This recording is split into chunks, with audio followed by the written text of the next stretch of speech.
Welcome to VPG's Virtual Water Cooler Chat Podcast, a platform that features professionals across a variety of industries and promotes growth mindset principles with a central pillar of championing the achievements of women. Our conversations explore a wide spectrum of backgrounds, experiences, and perspectives, creating a vibrant mosaic that enriches our collective understanding and strengthens our commitment to growth and empowerment. Today, Ashley Chung, founder of VPG, is speaking with Phong Dinh, Assistant General Counsel at Microsoft, where he leads a patent team supporting Microsoft's cloud and AI businesses, as well as the company's standard essential patent strategies. Phong is passionate about helping others to join the STEM communities and leads ADAPT.legal's Communications Committee. Let's get started. Hello, Phong. How are you doing today? Good. It's great to be here. Great to be here. You are in Redmond, Washington? That's right. Headquarter of Microsoft. Awesome. Well, thank you so much for being here today. I really appreciate getting to know you. Can you share 2 fun facts about you that other people in the IP community do not know about Phong? Sure. I don't have 2 examples, but I have one answer that probably applies to that meets the requirement here. I'm a big outdoors person. I run a lot. I mountain bike. I road bike. I ski and so forth. So you would think, doing all of that, I'd be proficient or, maybe even good at these sports. But based on my history, I'm people would probably think not. So my 2 facts are I'm quite accident prone. So I've torn my ACL, MCL, cartilage, meniscus skiing. I've almost drowned and had to be rescued in the ocean at least twice that I remember. And I've gotten hit by 2 cars, 2 separate incidents, of course, not a single one, and broke some bones during those incidents as well. And then, yeah, those are just some examples. So, but I still have a lot of fun. And I still maybe go hard and maybe sometimes go too hard at it. Well, I think besides accident prone, I feel that you're quite resilient. I don't know that most people would actually continue after one accident. You just keep going at it. Yeah, I mean, things gonna happen anyways. So I got to get out there and kind of enjoy the weather when I can, especially here in the Pacific Northwest. When the sun's out, you gotta really get out and enjoy. I think the Pacific Northwest is just such a beautiful space there. And I have friends that live in Seattle too. And then one of my clients, he's like Taiwanese American, and he's hilarious. I got to know him quite well while my mom and I visited Seattle last time. And then he actually came out and had dinner with my mom. And he was telling us that, his Chinese, he thought that he was doing so well and everything. And then when he was in Taiwan, people were like, oh my God, you're Chinese, you are so adorable. He was like, I'm a grown man. I'm not adorable. I said that, but that is actually very endearing and very adorable.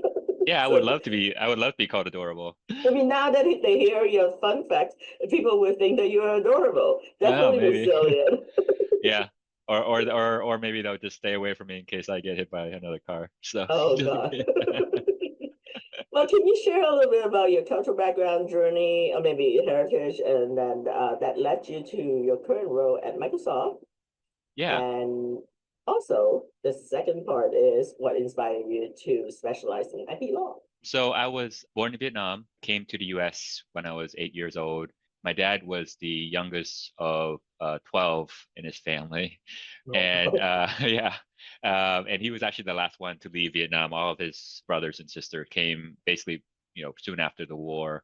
He waited into 1993. Really, that's when my mom decided it was time, kind of best opportunity for me to get a better education and really pursuing the American dream for me. And so we decided to move to the US and, coming here, I didn't know any English, obviously being an 8-year-old. My parents knew a little bit. They came in with, I think less than $300 to their pocket. And it wasn't an easy move, of course. We have family here, but it wasn't easy. We didn't have a lot of money. We stayed with our grandparents for a while, and we ultimately moved into this small apartment. And I remember neither my parents or I had a bedroom, so I remember vivid core memory for me is sometimes waking up and I look up my bed, which was on the ground. It was the dining room table because that's where I slept. And I roll around and I end up in the living room and whatever. And then like on Thursdays, we'd be waiting for my mom to get out of her job from the restaurant. Like she was like a bus person, and we would go around the neighborhood and look for. Thursday was trash day, so there'd be furniture that left out.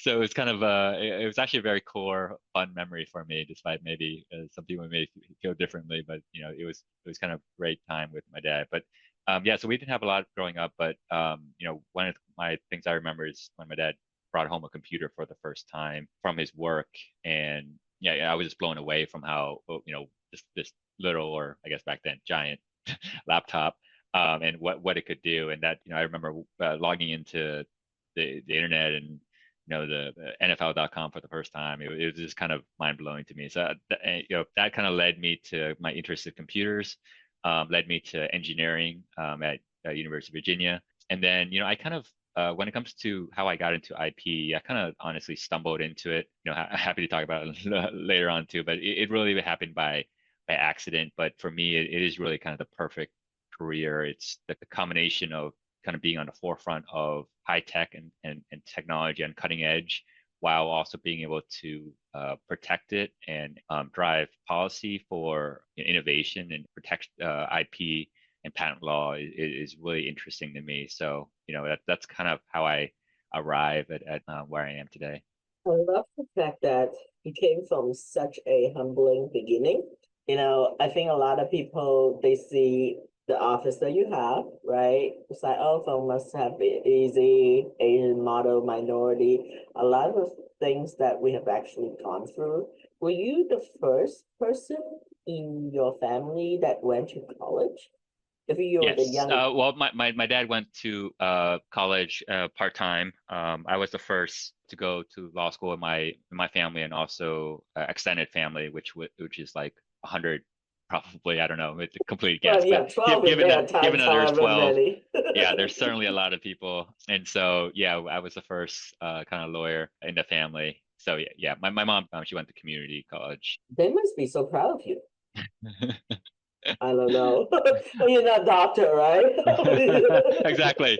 I think as you know, the Yeah. expectation is engineer, lawyer, doctor, or something similar sometimes. So Yes. at least I was able to check one of those boxes. I mean, hey, I don't think you did too bad. I am actually the first person in my entire family, maternal, paternal, everybody that went to college. Oh wow, that's And amazing. I know. And I studied political science and East Asian languages and cultures. I learned Mandarin in Lawrence, Kansas. Wow. I spoke Cantonese, so I'm originally from Hong Kong. So my Yeah. parents had a Chinese restaurant. I didn't kind of really look up for my table or something like that, but it was like a lot of hard work. And so when we first immigrated to the States, we were in Virginia. And then eventually, so they moved us all the way to Kansas. Like, I guess there's no gangs there. So they opened a Chinese restaurant, and I was mostly juggling between like classes, support, working for my parents. And then so I have this particular table, and when I'm not waitressing or doing other things, I would sit at the table near the exit side. It was like I saw Yeah. the sign. Lawrence, Kansas is a college town, so it had a lot of professors. Oh wow. Yeah. And so all of these people come to, well, they go to different restaurants too, but enough of them come to my parents' restaurant. So I know so many professors, and some of the people that I have classes with, they come to my parents. And then there was this one particular professor's wife, because the professor actually passed, but he had like in so many patents, and he was like so influential in biofarm. And when he passed, his wife is still very influential in the academic circle. So she would actually bring people to our restaurant to eat, and she would designate me to wait the table. And I was Uh, probably like in my, I don't know, I was 16, 17 or something like that. So that was yeah. actually really cool. And she was a really good mentor to me. And I kept in touch with her until she passed. We had a lot of good people that supported us, professors and family friends that we got to know from the restaurant. It was hard work. I mean, when it's Mother Day, graduation day, and all these days, you get extra busy, and people, my Yeah. friend was like, "When can you come out?" I'm like, "Can, got to work." Yeah, no, your point on like having a support system. Sometimes people just come together randomly by happenstance, and people that you run into. It's amazing if you think back of how many people who open up their hearts and take the time to support and help you and mentor you, even if it's not like a formal mentoring, and it just kind of helps you make you who you are, right? So the title of this podcast is Inclusive Intelligence. And I wonder, without discussing any confidential information, are you working on any specific exciting project, especially relating to AI? Because AI is buzzword for everything. So everything is AI. Yeah, But AI certainly is everywhere, and ever since what spring of last year with kind of ChatGPT and all the craze that's come out of that. Microsoft has been in AI and AI research for years, well before last year, 2010 and earlier. And so we're kind of trained to do all that aspects. And even in the legal world, there's a lot of things that we're in my view, especially coming into the company when I came from private practice, I was really amazed by, our sophistication on how we patent and how we protect our inventions, both, cloud technology, things that come out of office, but also AI, given, how challenging it is, how to protect it. And so I would think there's for my day-to-day work, when it comes to AI, I think there's two areas or two types of projects, if you will, that I find kind of really interesting moving forward. The first has to do with the fact that I kind of am lucky to be working in a company that provides AI services in so many different ways now.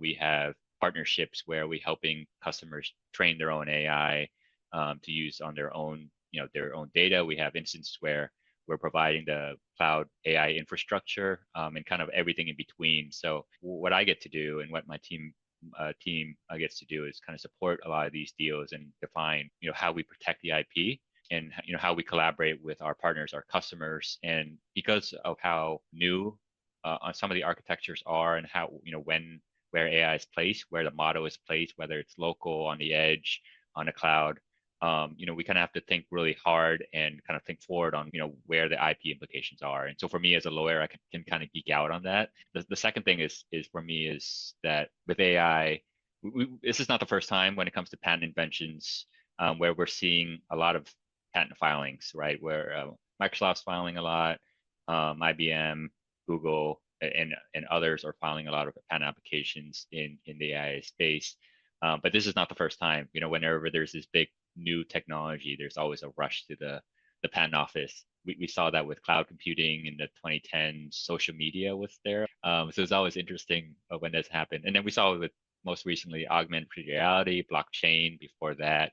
So it's always this rush to draft and file applications to make sure you capture what seemingly is a very core and fundamental technology, the next big thing. And I think that's good, right? People should be brainstorming and combining things and improving on things to create inventions. That's really the purpose of the patent system. But the problem here, obviously, is that when there are large swath of filings, tend to be a decline in patent quality as well. And so one of the things that I've gotten to do, we have a lot of projects internally where we are training our in-house attorney, we're training our outside counsel, we're working with patent offices all across the world to try to ensure that we keep a high standard for patent drafting.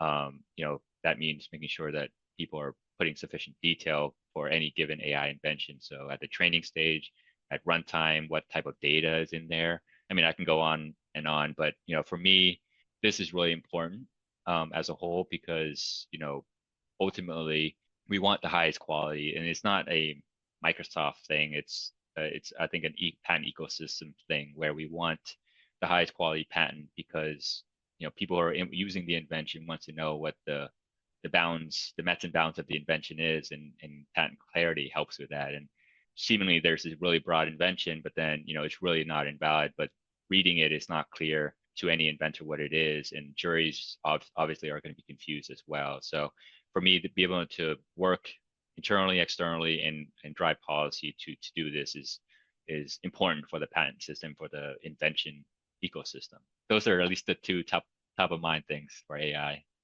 You're totally geeking out right there. That's awesome. Thank you so much for that explanation. Now, I learned a little bit from your background that you deal with a lot of SEP, Standard Essential Patents, and I have done some cases when I was in law firms, basically talk a lot about SEPs. So can you share with us the importance of SEPs, especially in the technology industry? Yeah, so just SEPs or standard essential patents are, just to provide some background, is a patent that protects an invention that's essential, as the name says, to the implementation of a particular technology standard. So you all may know standards like Wi-Fi, USB, 4G, 5G, and then as we're recording and watching the video, or even if you're listening on your phone with your headphones, the sounds and the videos are encoded in a particular pattern to compress the size of the videos and the audio, and then transmit it over, and then it gets decompressed. And that is a standard of lots of different standards of audio and video as well, like AVC and HEVC are two examples of video codecs. And those are all standardized technologies so that there's a common agreed upon standard, so that when a laptop maker makes a device and they want to have Wi-Fi, they know how to implement it using the standard. It doesn't change from laptop to laptop or from manufacturer to manufacturer. You want it to be the same, so that every device can talk to each other. That's the benefit of a technology standard. It's an ease of communication. Consumers are benefited because they get access to technology seamlessly without it breaking, which it will be if it relies on proprietary company-specific technology. That's why their standards exist. And then if you think about how they're developed, from the beginning, they take years. It involves stakeholders from universities, from companies like Microsoft, from research branch, from dozens and dozens of companies are focused on standard creation of the various standards I've kind of talked about. And they put a lot of money into it. They put a lot of time into the research, and kind of these folks get together and agree upon how devices would communicate to each other under 5G, for example, and they defined protocols. And a lot of these proposals are subject to patents that these companies will file at the same time. And so the goal is that you want to incentivize the research and creation of these standards. And so patents are there, and these organizations, standard setting organizations, SSOs, will have IP policies.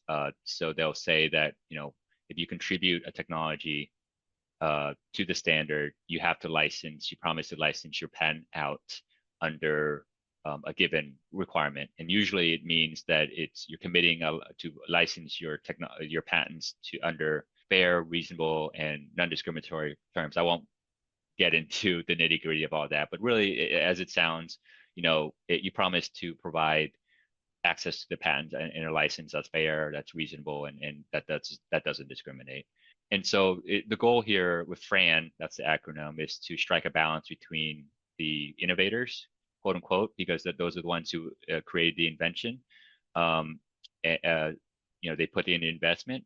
So you wanted to balance between them being able to recoup their costs and their investments, and on the other hand, providing a low cost or a fair cost, reasonable access to that technology for implementers, a company implementing or using Wi-Fi, for example. So you want to kind of balance that out. And the goal ultimately is to have a balanced ecosystem so that you incentivize both the innovation and you incentivize the use at a reasonable cost, so that one serves the other. It goes kind of back and forth, and ultimately the end user should benefit and be able to gain access to technology at a reasonable price. And so it's important that we have an ecosystem that's balanced. A problem in the ecosystem today, however, is that it is not balanced. In particular, it is not balanced because there's a lack of transparency as to what the fair, reasonable, and non-discriminatory price for a particular technology like Wi-Fi or 5G should be. So for Wi-Fi or 5G, for example, there are a number of patent owners who own patents that they believe are essential to those technologies and are conducting licensing negotiations with implementers across the industry. There are patent pools that are doing the same. But in most instances, the licenses that are agreed upon are not made public, and therefore the agreed upon price and the rate is not shared publicly either. And so while some companies or pools may purport a public rate, what we've seen actually is that in various court decisions in various jurisdictions, the public rates are often very, very different from what the rates that are agreed upon between the licensors and the licensees. They vary from company to company. They vary from size of the companies and industry. And in many cases, smaller and medium companies are often the ones disadvantaged. They're the ones paying the most, the higher rates, because they don't have a legal team with the experience necessary to negotiate a fair, reasonable, and non-discriminatory price. And the fact that we can even see this disparity in pricing is only because of litigation. In reality, many companies struggle to understand what the FRAND pricing is because they're not made public. It's not transparent. And so there's really no way to know what their fair price should be when you enter negotiation. And that's a problem. That's a big problem. That's a big problem because when I go to my businesses, and there are really two things they care most about.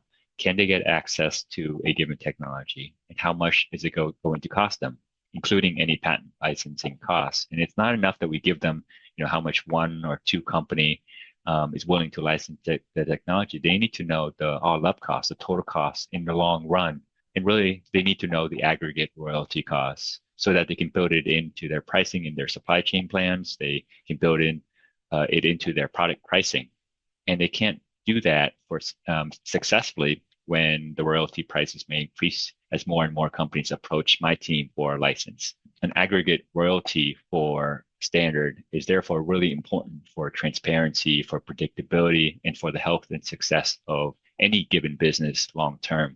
And so without a solution, we've actually seen companies leave marketplaces and not adopt certain standard technology because they can't predict the price. The business is not willing to kind of enter the marketplace with that much uncertainty. And that really goes against the whole point of standards and standards technologies.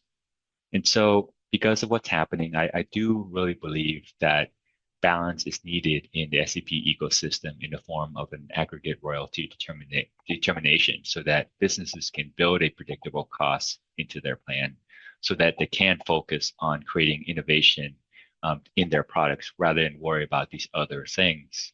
For patent owners, they actually would benefit as well in the form of, with an aggregate royalty determination long term, because there's going to be reduced transaction costs. There's increased license adoptions because more and more companies can just comfortably go to their business and say, look, this is the fair price that everyone is paying for this particular technology and get the deal done.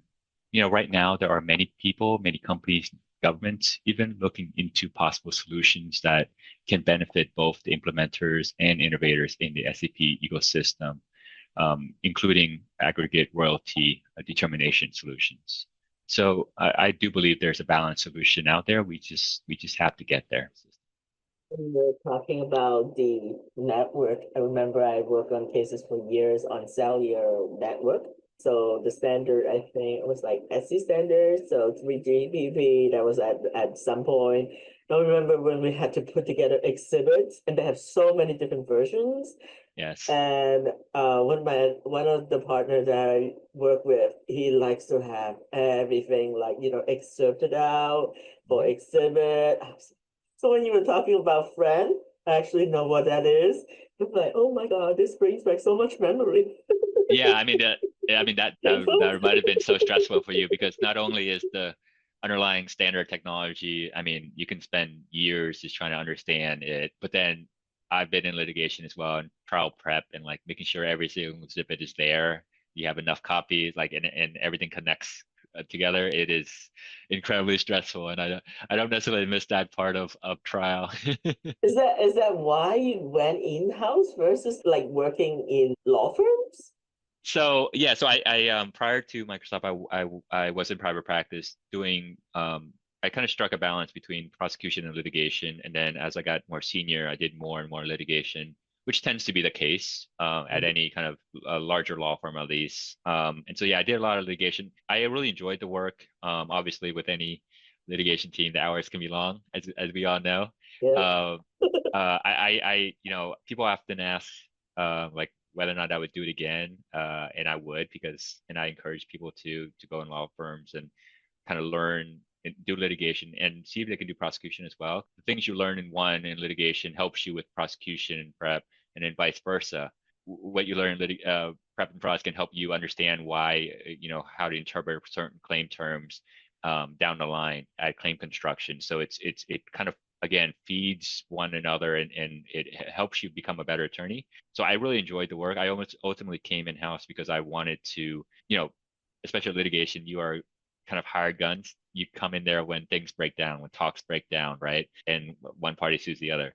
I wanted to be able to build something within a company to prevent that. And, also where possible, and it's stuff I'm doing these days, is help drive policy as well, to make things more balanced and to fix some of the inefficiencies I saw in the system while I was doing litigation prosecution. That's the one benefit of in-house. You kind of get to do a wider range in some ways than obviously if you're heads down in litigation for a client in on a given case. Would you say that you have more work life? I don't know that there've been a lot of guests that kind of like, I don't know about balance, but basically priority. Do you think that you are able to prioritize like your work life a bit more when you are in-house I versus think when you're at law firms? I think there's more predictability in-house. When litigation, it's when you're at pre-trial stage, or really even at this discovery, it can be a huge rush, especially toward the end of discovery, where it is, it means weekends, and it is what it is, right? You have to do that in order to get the evidence that you need and to take the depositions that you need, and to build a case. And so it would go very fast for 6 months, 8 months, and then there'd be a month or two of kind of more quiet, which is nice. This is not your question, but actually created me more stress than when I was heads down on litigation. But really, to your question is whether or not there's more balance. I think it is more predictable. You're still doing a lot for your clients. The client here being, obviously the business, the engineering teams, etc. It's less like 24/7 for 7 or 8 months. It is more normal hours, I guess. And then, I think the benefit of that is then there's predictability to be able to schedule vacations and time off when you need to. So that there's benefit there. Whereas maybe with litigation, when you're off trial, that's when you just book something and go off for a few weeks, whenever you settle or you're done with trial. That's kind of what I did because I was in litigation for 19, at law firms, I was definitely about like 19, 20 plus years. So I learned at some point that I just need to really work hard and then I'll just book vacation. And then Yeah. I go away and then, well, a lot of time I have to bring my laptop with me just because that's how it goes. I have schedules when I travel at law firms. Let's see, February or March, usually I'll go to Europe because the fares are lower. I don't care if it's the winter because I can handle that at the time. And then I think July, I would usually go somewhere because this is my anniversary month at the firm. So I would want to celebrate by going away. And then October is my birthday. So I would also want to go away to celebrate. And then everything else, I'll just work. Yeah. I just use those time to recharge, Yeah, and that's one thing I was not good at when I was in private practice on taking vacations. To be honest, I would give myself a very poor grade looking back, kind of being able to take a step back and actually take advantage of the breaks to recharge. But I think part of it is just that there's not really a whole lot of incentive. And also the pressure cooker there in some of the litigation deadline is just the nature of the industry. Yeah. People don't go into litigation to look for work-life balance. No.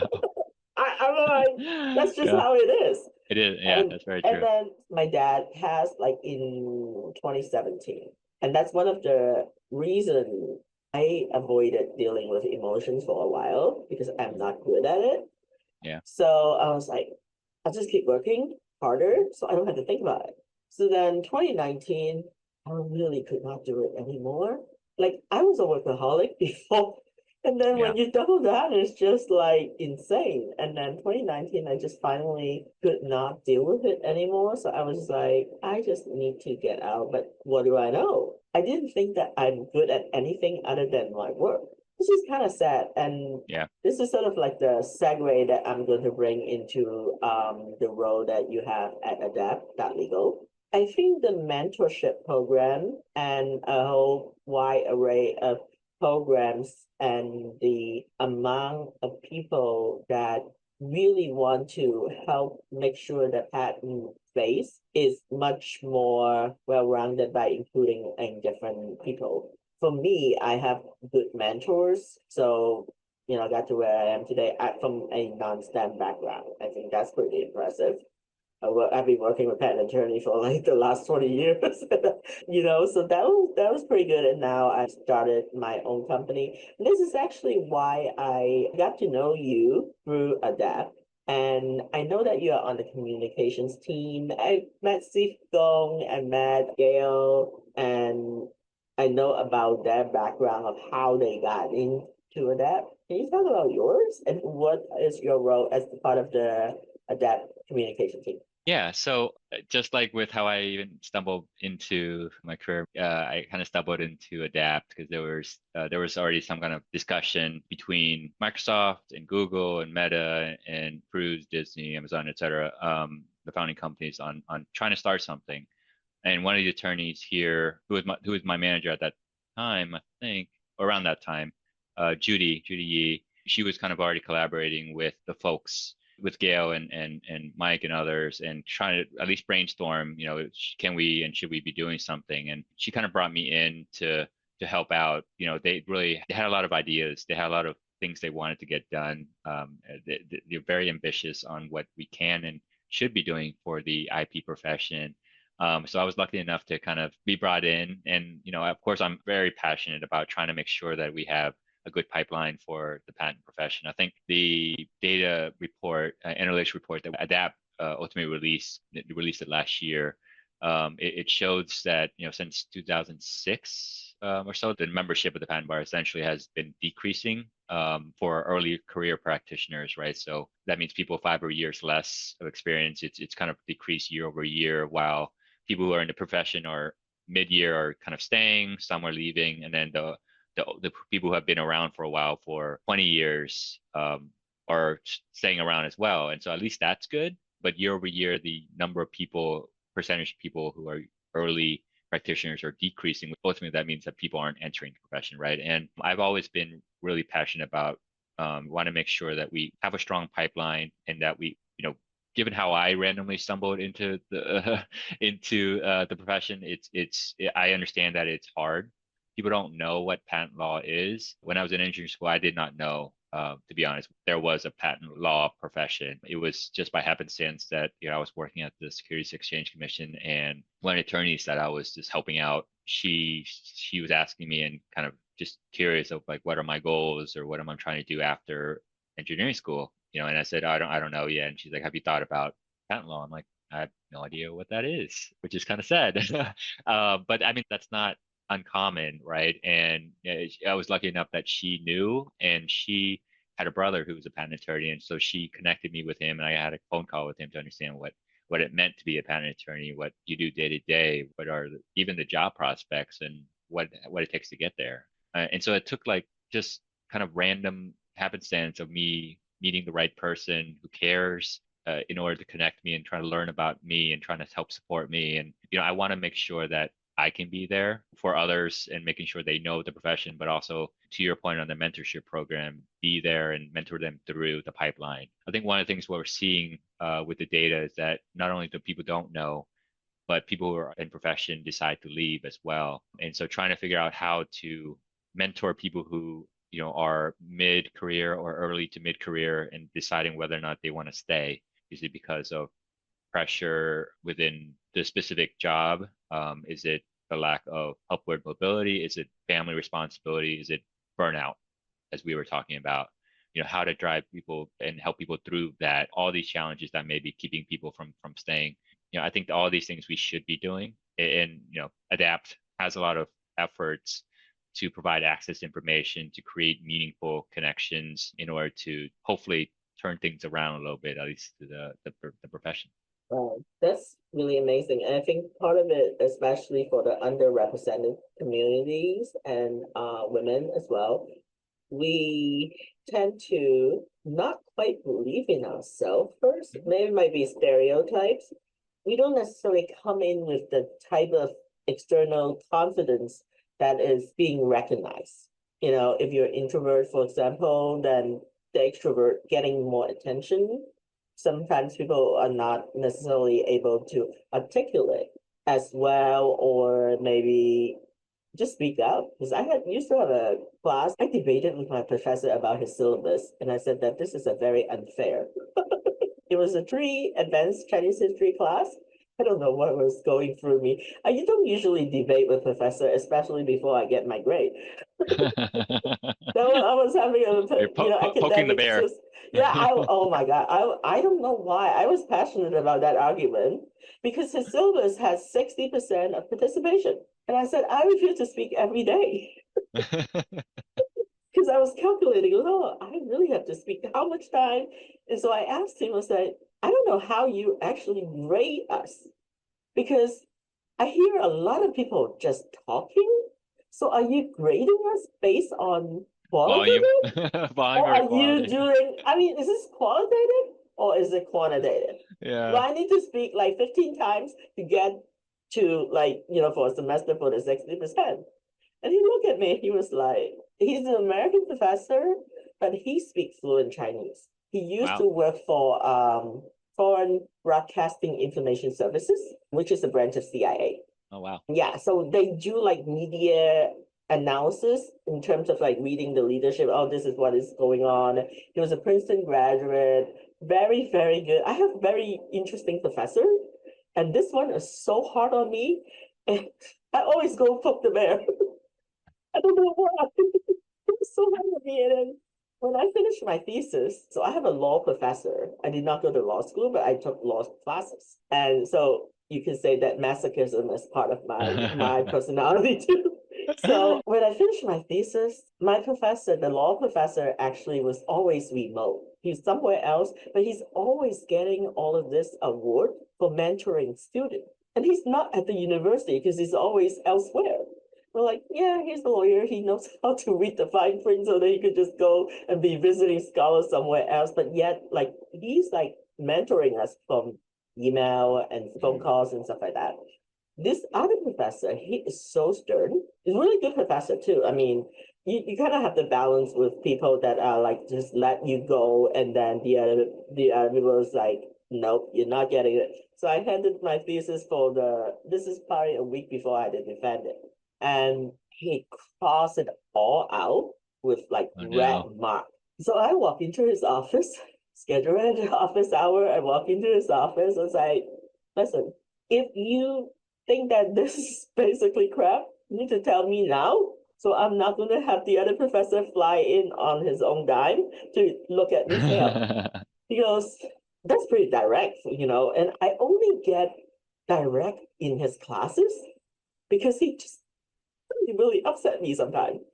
And usually I would just be letting things go and everything, but that get to my principal. So I think that in some way he's just pushing me to speak up. So as basically, am I going to flunk my thesis? And he goes no, what made you think that? I said, look at me, no, I'm not time to do this. I got to go back to the restaurant to work, right?